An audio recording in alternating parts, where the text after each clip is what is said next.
Fala pessoal que assiste o nosso canal, desde já se inscreva, compartilha com seus amigos e deixa seu like, tá bom?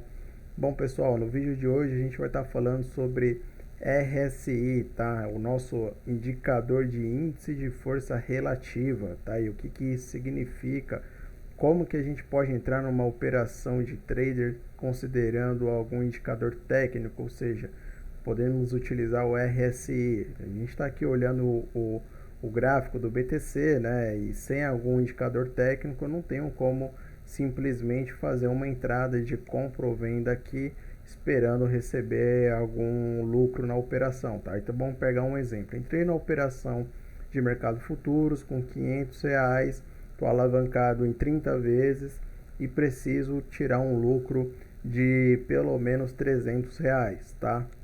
Então o que isso seria? Eu tenho que pegar uma movimentação muito significativa de preço, tá bom? Então, como que eu faço esse tipo de operação e como que eu faço esse tipo de análise, tá? Então, por exemplo, aqui eu não consigo entrar numa operação sem nenhum tipo de indicador envolvendo a minha análise, porque eu não tenho e nem ninguém tem como saber se o preço aqui ele vai nos próximos 2, 3 minutos ou 2, 3, 4 horas, se ele vai simplesmente romper lá para cima ou simplesmente ele vai descer lá para baixo. Lembrando que criptomoeda é um ativo de uma volatilidade muito alta, tá? Então ele oscila o tempo todo. Então aqui, por exemplo, o que eu posso considerar, tá? Posso considerar o RSI, tá? Onde ele vai testar um topo de preço e um fundo de preço considerando sobrecomprados e sobrevendidos, tá? Então aqui, por exemplo, eu posso considerar o indicador RSI, tá? E tem alguns tipos de RSI, pessoal. Tem esse índice de força relativa, ou seja, o RSI mais padrão, que todo mundo, né, a maioria das pessoas costumam utilizar. Eu particularmente não gosto de utilizar tanto, tá? Porque olha só, a confirmação dele de alta e baixa de preço, ele não chega totalmente numa região de sobrevendido bem significativa ou sobrecomprado bem significativa, né? Por exemplo, aqui ele não chegou a romper aqui a casa dos 20, 29, né? Ele chegou a ficar dentro ainda da nossa métrica, tá? Então, aqui para considerar um rompimento mais significativo e um indicador mais sensível a essa movimentação, eu gosto de considerar, por exemplo, o RSI, aqui ó, RSI estocástico, tá? Então, quando eu considero o RSI estocástico, você pode observar que ele chega a romper realmente uma região de sobrevendido, né? E aí eu posso entrar, sobrecomprado, desculpe, eu posso entrar ou sair da operação respeitando sem grandes divergências de RSI. E como que ele funciona? Olha, observe que quando o preço ele está sobrecomprado, né, que é essa região aqui, ó, onde ele chega a ser sobrecomprado, ele bate lá em cima, ele retrai lá para baixo. Então eu posso entrar em sobrecomprado numa operação de futuros num trade vendido e eu posso realizar um lucro, um possível lucro mais resguardado, tá? E quando ele está sobrevendido, eu posso comprar essa região e aí eu posso sair dela quando ela chegar numa região de sobrecomprado, tá?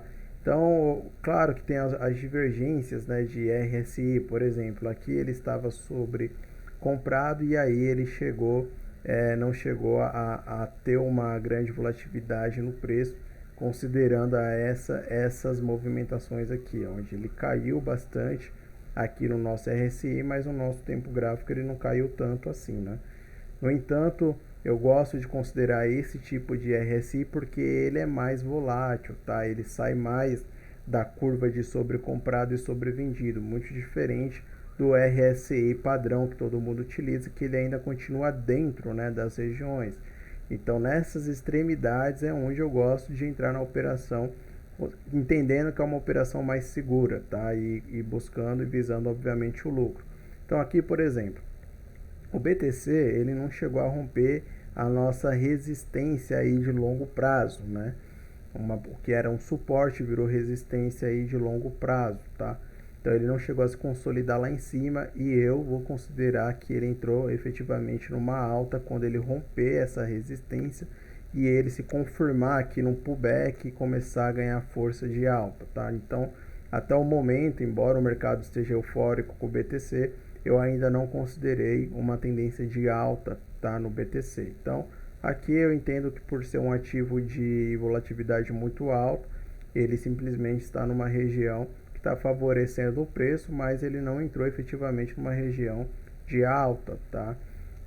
No nosso RSI, eu entraria ele estaria me indicando que eu possa entrar com uma venda, ainda que ele esteja numa micro tendência de alta, tá? Isso seria um pouco perigoso, já que as nossas operações tendem a seguir com o racional da tendência do ativo, né?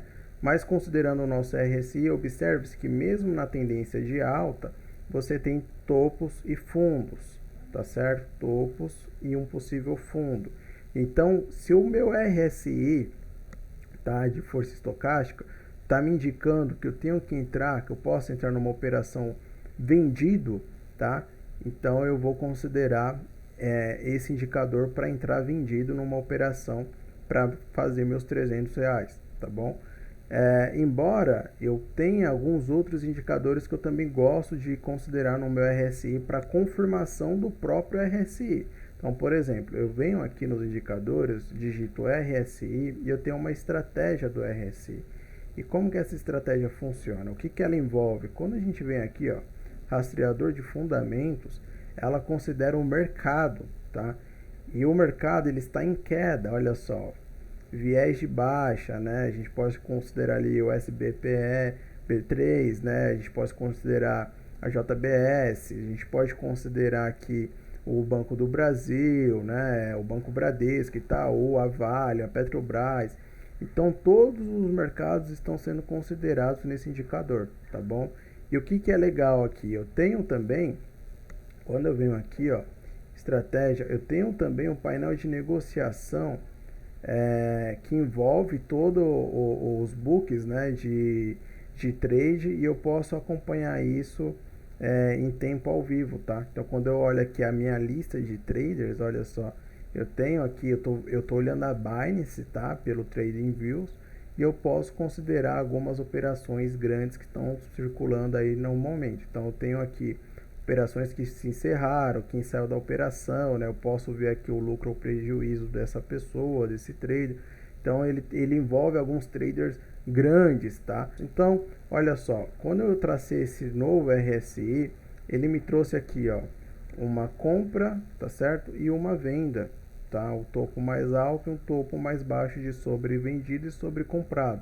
Então eu posso considerar esse RSI mas o nosso novo RSI, que é o nosso teste, né, a estratégia do nosso RSI, para efeitos de entrada e saída de operações, tá? E com isso a gente consegue fazer muito dinheiro utilizando os dois tipos de RSI que eu citei aqui. Então é isso, pessoal. Esse foi o vídeo de hoje. Se gostou do vídeo, deixe seu like, compartilhe com seus amigos e fui!